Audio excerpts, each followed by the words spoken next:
C'est un véritable combat contre la culture du chanvre indien qui est désormais mené par M. Franklin François Etapa, préfet du département d'Undé.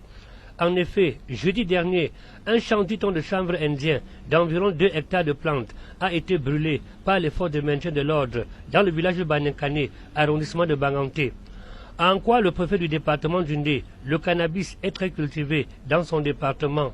Le plus important n'est pas de savoir comment on a découvert le champ ou la plantation, mais le plus important c'est de mettre en péril tout ce qui peut, n'est-ce pas, nuire non seulement à la santé des populations, mais toute chose qui peut, n'est-ce pas, constituer des vecteurs pour l'insécurité.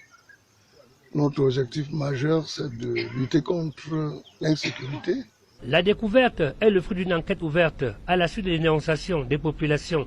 C'est alors que le commandant de compagnie de gendarmerie d'Undé, Lélène Gompe Bosco et ses éléments vont entamer une filiation, laquelle va aboutir le 21 novembre 2019 à l'interpellation de M. Ekumo Abenuel, propriétaire de ce champ. Interpellé à ce sujet, celui-ci déclare qu'il ne s'agit nullement de chanvre indien, mais plutôt de l'artémisia, annua et afra, deux variétés de plantes médicinales qui soignent d'après lui le paludisme. Millénaire en Chine qui soigne et guérit le paludisme.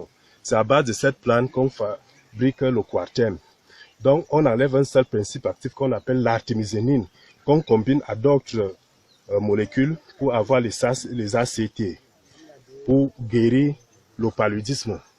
Enfin, j'en suis sûr et certain, c'est de l'artémisia annua et afra. J'en suis sûr et certain.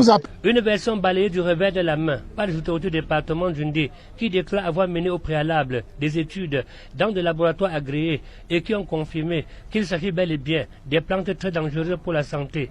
Au total, deux versions contradictoires qui ont finalement accouché de l'ouverture d'une autre enquête afin d'être dûment fixées sur la véracité de cette information.